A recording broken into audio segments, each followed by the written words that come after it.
Good morning. If you will, get your Bibles out and turn to 1 Samuel, the 18th chapter.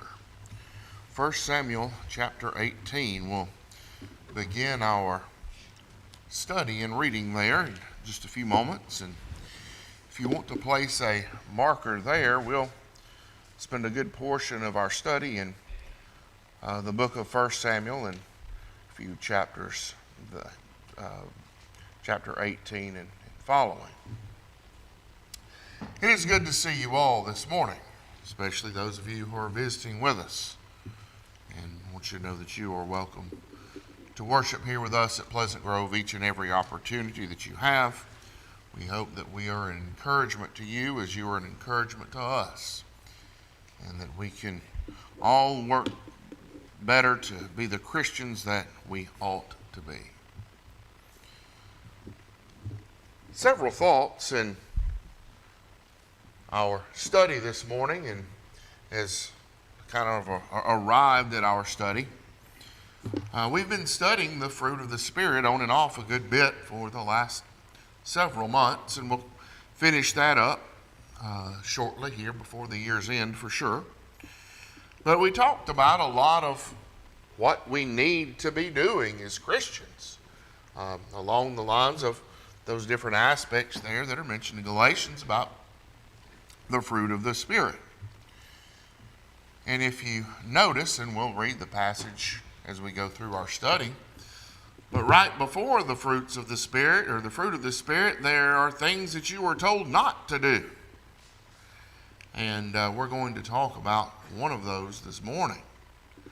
And we'll use our passage here in 1 Samuel 18 here shortly. But I also was thinking about Cooper has decided that he wanted to buy my car. He's wanted it since the day I bought it. He's always wanted it, and now that he's working and making good money, I decided I'd sell it to him and maybe try to help him out. But as I have started the process of looking at vehicles, wow, were they expensive. And you start looking around at what other people have and what they drive, and many of those are more than my house payment. And you start thinking about, wow, how did they get that? How do they have that? Why do they have that? How do they afford it? Boy, I'd like to have it. So many of those things, and I'm not looking at anything fancy. Just something reliable and something I can put some miles on, and what I want and what I can afford are two different things. But we're going to talk about this morning, if you're thinking along those lines there, we're going to talk about learning from Saul, a jealous king. And the reason I mention the cars is it's real easy to start looking at what other people have and wanting what other people have. You've seen it and I've seen it. People neglect their families and their duties as a Christian to work, to pay for things that they want, to keep up with the Joneses, as we've heard before. And as we go into our study, I want you to think about, first of all, why Saul was even king. What did Israel want? They wanted what everybody else around them had, which was a king. So even at the onset of this, before we even start talking about the man, we see why he was in place was, I think we could probably say, some jealousy on the part of Israel because they wanted what others had. As we go through our study, depending on the versions that you're using, you'll see the word jealous or jealousy or the word envy. Those are words that go together. If you look up jealousy in a regular dictionary, it sometimes will say see envy. But that meaning of the word there is a feeling of discontented or resentfulness long aroused by someone else's possessions, qualities, or luck. And as I was studying through this, this is something that can get a hold of us before we even know it. It starts out small, and it's something that grows. And the Bible talks about that, and we'll see it. But I think it's something that we really need to be careful of, especially in the world that we live in today. And I will go ahead and apologize at the onset. There are a few lengthy readings as we go through our study. But I think as we go through these readings that we will see that what happened to Saul can happen to us. So if you are there, turn to 1 Samuel chapter 18. I have on the overhead verse 8. It says, "And Saul was very angry, and this saying displeased him. He said, They have ascribed to David 10,000s, and to me they have ascribed thousands. And what more can he have but the kingdom?" We'll read a little bit more about context here, but I also want us to remember this is a man who is a king, who can have pretty much anything earthly that he wants, anything that he desires. But yet we will see that is not enough. That is not enough. If you also notice the color green, you hear from time to time green with envy. That is the color of jealousy and envy, that green there. But if you will, let's read 1 Samuel chapter 18 in the first 9 verses there to get our context this morning. Some of the passages will be rather small, but we'll begin in verse 1 of 1 Samuel chapter 18. It says here, "As soon as he had finished speaking to Saul, the soul of Jonathan was knit to the soul of David, and Jonathan loved him as his own soul. And Saul took him that day and would not let him return to his father's house. Then Jonathan made a covenant with David because he loved him as his own soul. And Jonathan stripped himself of the robe that was on him, and he gave it to David, and his armor, and even his sword, and his bow, and his belt. And David went out and was successful wherever Saul sent him, so that Saul set him over the men of war. And this was good in the sight of all the people, and also in the sight of Saul's servants. As they were coming home, when David returned from striking down the Philistine, the women came out of all the city of Israel, singing and dancing to meet King Saul with tambourines, with songs of joy, with musical instruments. And the women sang to one another, and they celebrated, Saul has struck down his thousands, and David his 10,000s. And Saul was very angry, and this saying displeased him. He said, They have ascribed to David 10,000s, and to me they have ascribed thousands. And what more can he have but the kingdom? And Saul eyed David from that day on." What do we see here? We have a picture of these two men returning from war. We have these crowds, and you can think of some of maybe the parade scenes that you've seen. And they're singing and dancing, and they're saying, Saul's killed his thousands and David his 10,000s. And this makes him jealous. And what does it say there in verse 9? And Saul eyed David from that day on. We see the beginning of Saul's jealousy toward David. I oftentimes think that we don't think of jealousy or envy as serious as it is. And as we go through our study, I think that you'll see that this morning. Jealousy and envy are things that a child of God cannot be a part of. They, like all sins, bring forth death. In James chapter 1, beginning in verse 12 and reading through verse 15, it says, Blessed is the man who remains steadfast under trial. For when he has stood the test, he will receive the crown of life, which God has promised to those who love him. Let no one say when he is tempted, I am being tempted by God. For God cannot be tempted with evil, and he himself tempts no one. But each person is tempted when he is lured and enticed by his own desire. Then desire, when it is conceived, gives birth to sin. And sin, when it is fully grown, brings forth death. I think this is an extremely good depiction here of jealousy. Because oftentimes jealousy starts very small. You look at, oh, I like that. That looks nice. And then you're enticed by it. Then you start desiring it. It's that want that you can't get out of. You just keep thinking about it. Then you get to that point that you'll do whatever you can to get it. And then that's where sin comes in. I like to think of it sometimes as like a fire. A fire never starts large, does it? Sometimes it's just a little spark.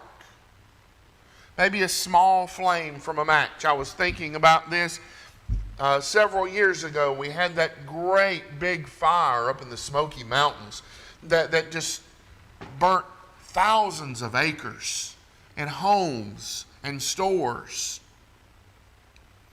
It didn't start that big, did it? It started out by a couple boys just being careless and just throwing some matches off of a trail. And yet the ruin that it caused. And you see, that jealousy is the same way. It starts small and creates ruin. And we'll see that as we go through our study with King Saul.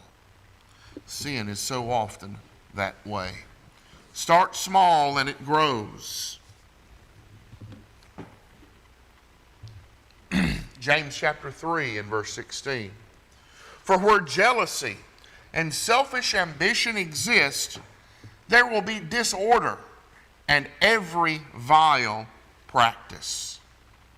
Proverbs chapter 14 and verse 30. A tranquil heart gives life to the flesh, but envy makes the bones rot. 1 Peter chapter 2 and verse 1. So put away all malice and all deceit and hypocrisy and envy and all slander.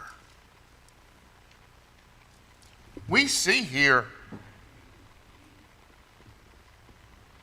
the importance of knowing and studying about jealousy, about envy. It is mentioned throughout the Bible. And we could look at a plethora of other passages. It's important that we study it, that we look at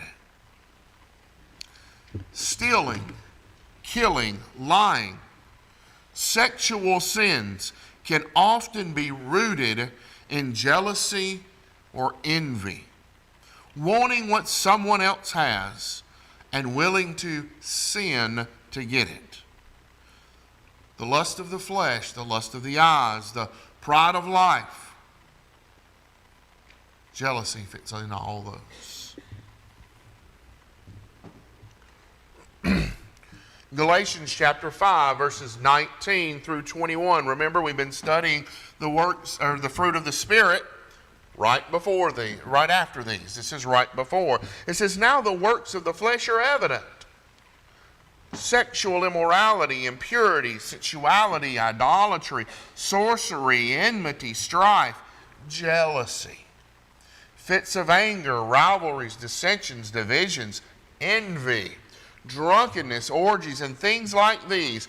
I warn you, as I warned you before, that those who do such things will not inherit the kingdom of God. We think, oh, a little bit of jealousy, a little bit of envy. What does the Scripture say? You will not inherit the kingdom of God. Jealousy, envy will keep you out of heaven. And it's plain and it's simple. But I think this is one that can grab a hold of us really easily. We see it in the world each and every day. Saul is a great example of what jealousy can do to a man. Well, how jealousy and envy start. And we've already read there, 1 Samuel chapter 18, verses 1 through 9. We're warned against comparing ourselves to others. I talk with my students about this thought all the time. And I'll ask them, well, so-and-so has this, or so-and-so is doing this, or they have that. I often ask them, are you being the very best you that you can be? You see, we're not responsible for others. We may have talents that they don't have. They may have talents that we don't have. Oftentimes with my band, are we being the very best band we can be? Not comparing ourselves to others, but simply comparing ourselves to ourselves. And of course, the Scriptures. 2 Corinthians chapter 10 and verse 12, not that we dare to classify or compare ourselves with some of those who are commending themselves. But when they measure themselves by one another and compare themselves with one another, they are without understanding. We've got to be careful about comparing what we have to what others have. Are we doing the best with what we have? Not what we want, not what others have. Do not concern yourself with the praise others receive. I see this in children each and every day. They love praise. They want it. They crave it. But sometimes they'll do things that they shouldn't do in order to receive that praise. Galatians chapter 6, verses 4 and 5. But let each one test his own work, and then his reason to boast will be in himself alone and not in his neighbor. For each will have to bear his own load. Are we bearing our own load? Are we concerned with ourselves, or are we concerned with what others have and what others do?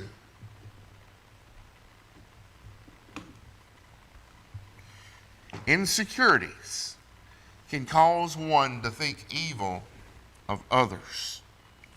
Insecurities can cause one to sin by wanting what others have.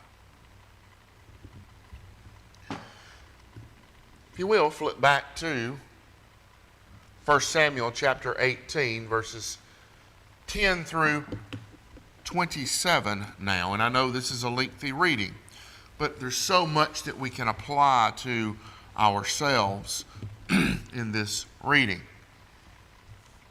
1 Samuel chapter 18, picking up there in verse 10. The next day, a harmful spirit from God rushed upon Saul, and he raved within his house while David was playing the lyre. As he did day by day, Saul had his spear in his hand. And Saul hurled the spear, for he thought, I will pin David to the wall. But David evaded him twice. Saul was afraid of David because the Lord was with him, but had departed from Saul. So Saul removed him from his presence and made him a commander of 1,000. And he went out and came in before the people. And David had success in all his undertakings, for the Lord was with him.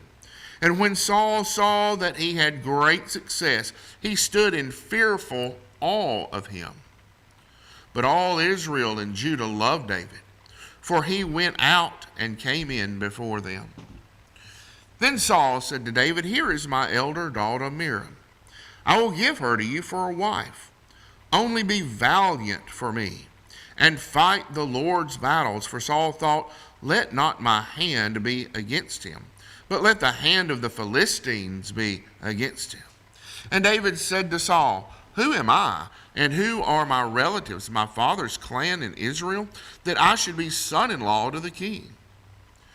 But at the time when Miriam, Saul's daughter, should have been given to David, she was given to Adriel, the Meholathite, for a wife. And now Saul's daughter Michal loved David, and they told Saul, and the thing pleased him. Saul thought, let me give her to him, that she may be a snare for him, and that the hand of the Philistines may be against him. Therefore Saul said to David a second time, "You shall now be my son-in-law."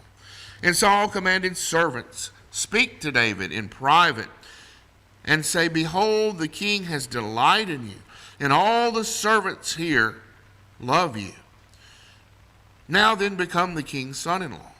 And Saul's servant spoke those words in the ears of David, and David said, "Does it not seem a little thing to become the king's son-in-law, since I am a poor man and have no reputation?"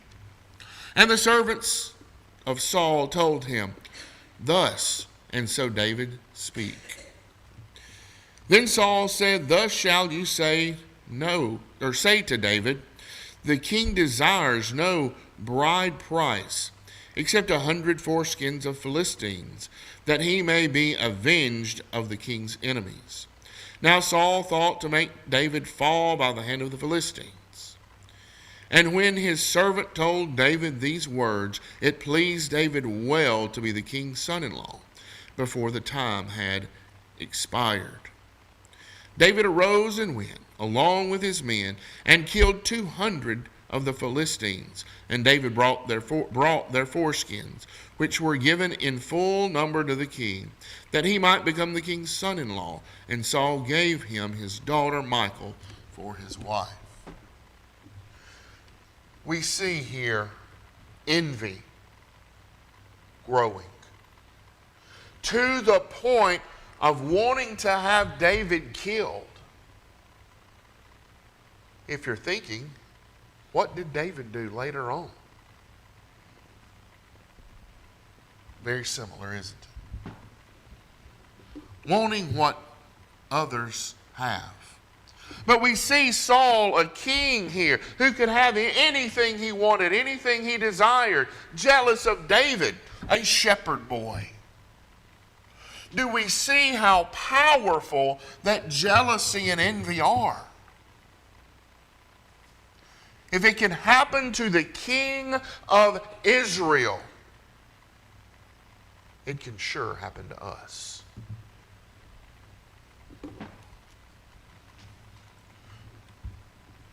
Irrational fear is the product of jealousy, and we see that in Saul. In 2 Timothy chapter 1, verses 6 and 7, it says, "For this reason I remind you to fan into flame the gift of God, which is in you through the laying on of my hands. For God gave us a spirit not of fear, but of power and love and self-control." You see, self-control is what comes in when jealousy and envy want to start digging their roots in. We have to have self-control. We have to be able to say no to ourselves. And how difficult that can be at times. In Isaiah chapter 41 and verse 10, Fear not, for I am with you. Be not dismayed, for I am your God. I will strengthen you. I will help you. I will uphold you with my righteous right hand. When jealousy and envy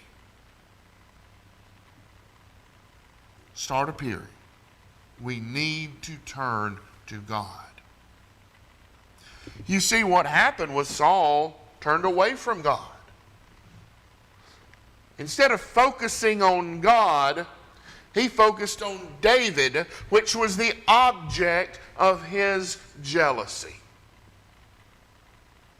It could be just as easy for us to focus on something material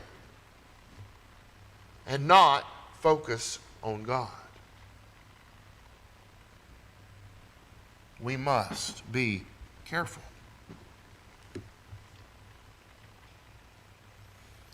Sinful actions often follow when jealousy and envy take root. In 1 Samuel chapter 18, verses 10 and 11, we see here, it says, the next day a harmful spirit from God rushed upon Saul, and he raved within his house while David was playing the lyre. As he did day by day, Saul had his spear in his hand. And Saul hurled the spear, for he thought, I will pin David to the wall. But David evaded him twice.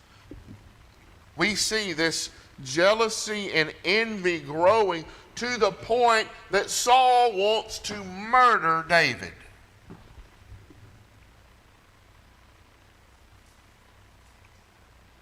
What we think of oftentimes as something very small, jealousy or envy,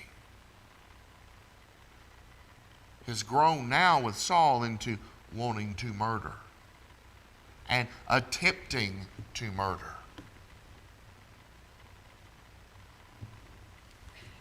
We better pay attention. 1 Samuel chapter 18 and verse 25, it says, Then Saul said, Thus shall you say to David, the kings desire no bride price except 100 foreskins of the Philistines, that he may be avenged of the king's enemies. Now Saul thought to make David fall by the hand of the Philistines. So now we see me throwing my spear at David twice. Didn't work. Well, I'm going to send him out now to the Philistines. Let them kill him for me. When jealousy and envy grow. Well, you're saying, well, Landon, I would never do that. That's when the problem arises. And it might be that you're not getting to the point of taking someone's life. But sin can manifest itself in so many different ways. Lying and cheating and stealing and forsaking the assembly. Forsaking studying and praying. We must be careful.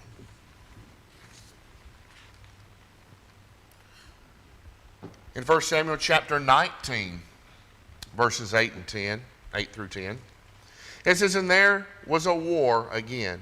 And David went out and fought with the Philistines and struck them with a great blow, so they fled before him. Then a harmful spirit from the Lord came upon Saul as he sat in his house with his spear in his hand. And then we know the rest. That we see it here, that Saul sought to pin him to the wall. He eluded him again. The spear struck the wall and David flees off into the night.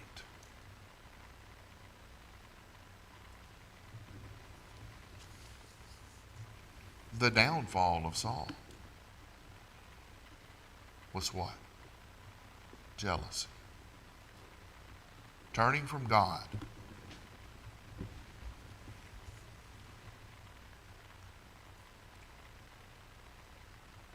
When jealousy and envy are through, 1 Samuel chapter 18, verses 28 and 29, but when Saul saw and knew that the Lord was with David, and that Michal, Saul's daughter, loved him.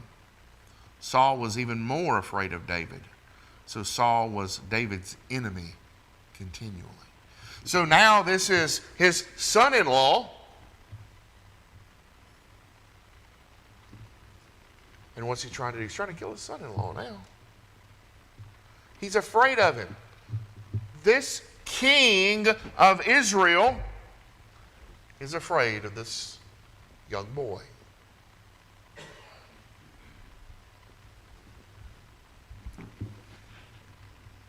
The mind of Saul had deteriorated.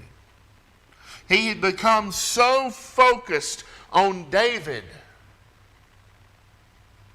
that he forgot God. That God was now with David.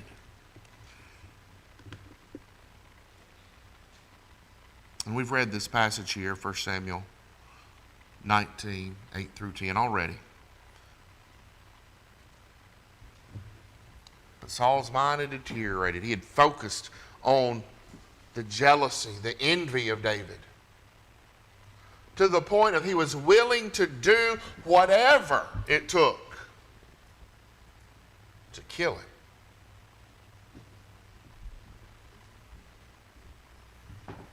It led him to turn against his own family.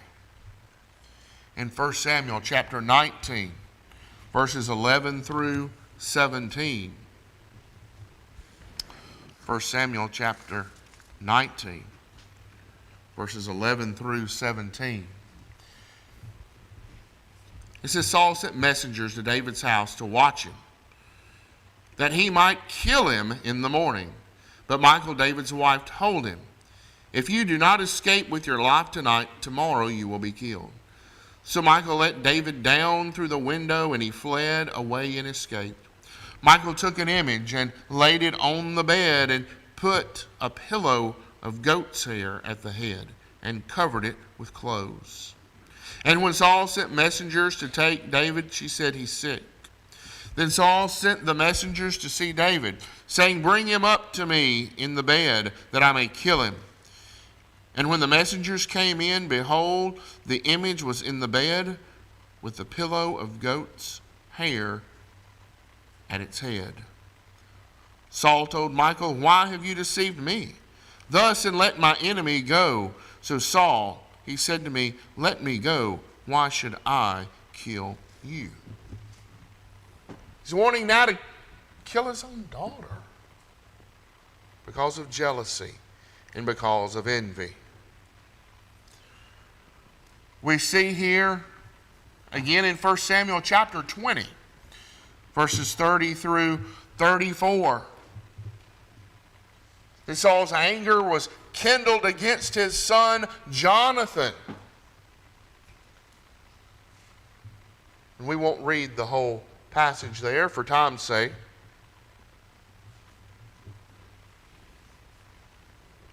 But his own son now, because of the jealousy that he has for one man, David. And it all started by them returning from battle and just the songs and cheers of a few people.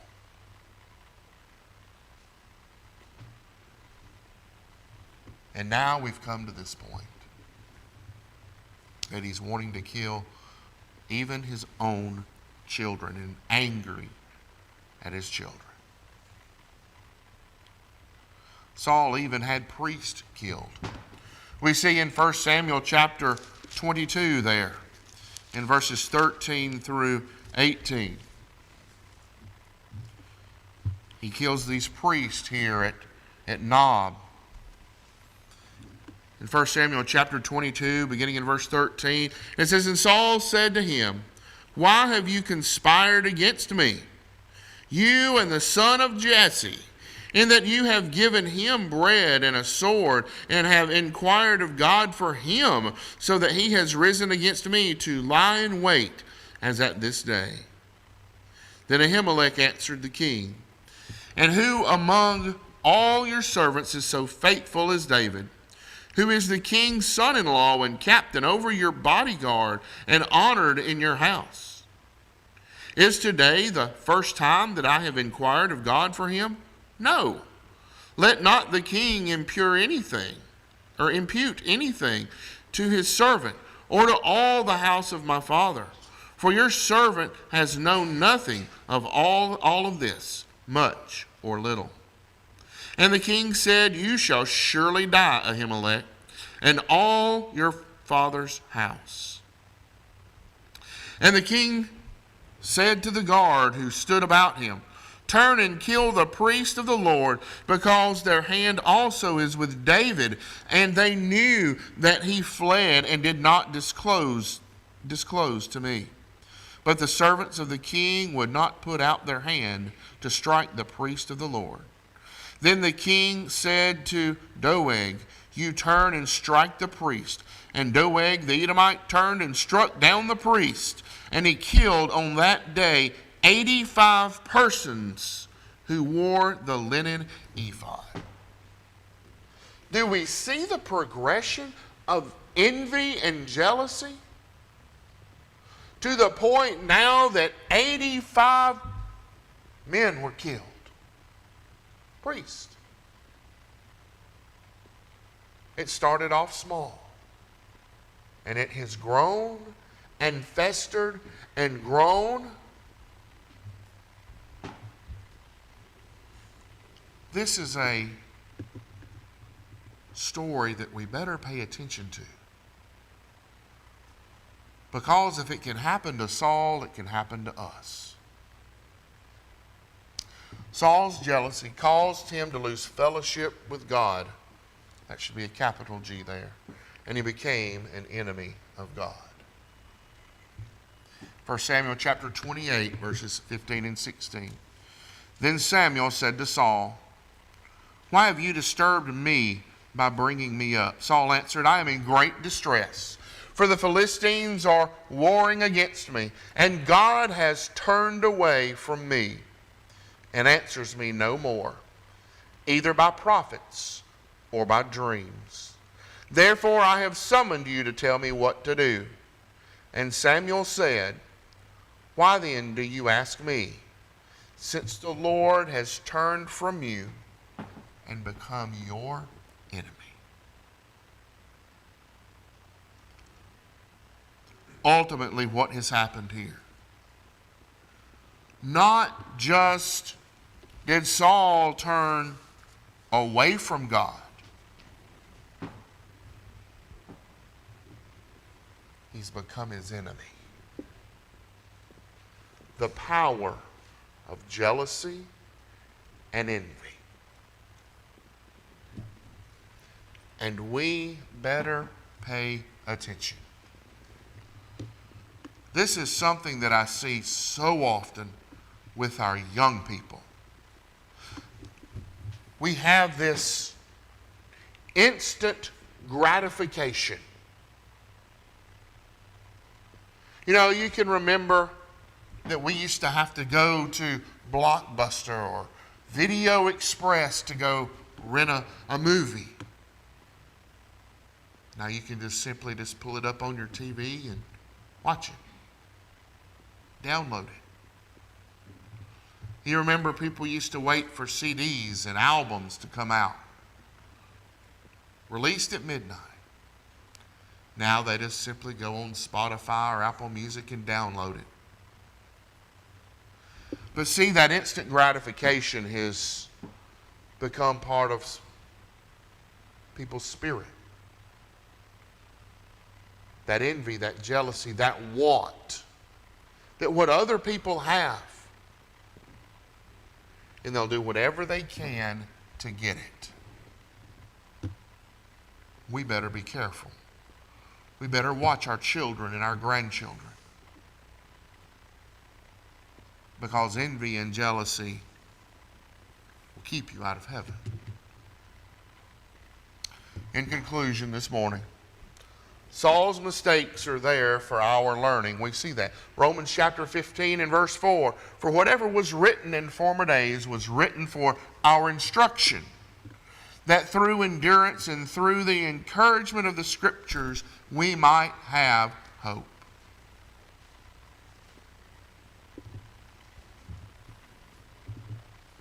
We must not allow ourselves to give in to jealousy and envy. It would be so easy to do.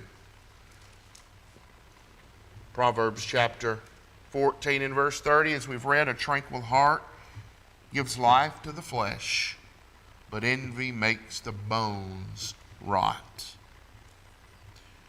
And then one last passage, James chapter 3 and verse 16. For where jealousy and selfish ambition exist, there will be disorder and every vile practice. Every vile practice. And it starts with that small spark of envy, of jealousy. And it grows and it festers. And we see that through the life of Saul. Our study is yours. I hope that it's been beneficial for you this morning. One that you can take and make application to, but better yet, stop it before it happens, before it begins. To be aware of it, because it can keep you out of heaven. If you're not a Christian this morning, why not? If you've got envy and jealousy in your life or any other sin, we can help you. We can pray for you. We can encourage you to be the Christian that the Lord expects you to be. If we can help you in any way this morning, please come as we stand and as we sing.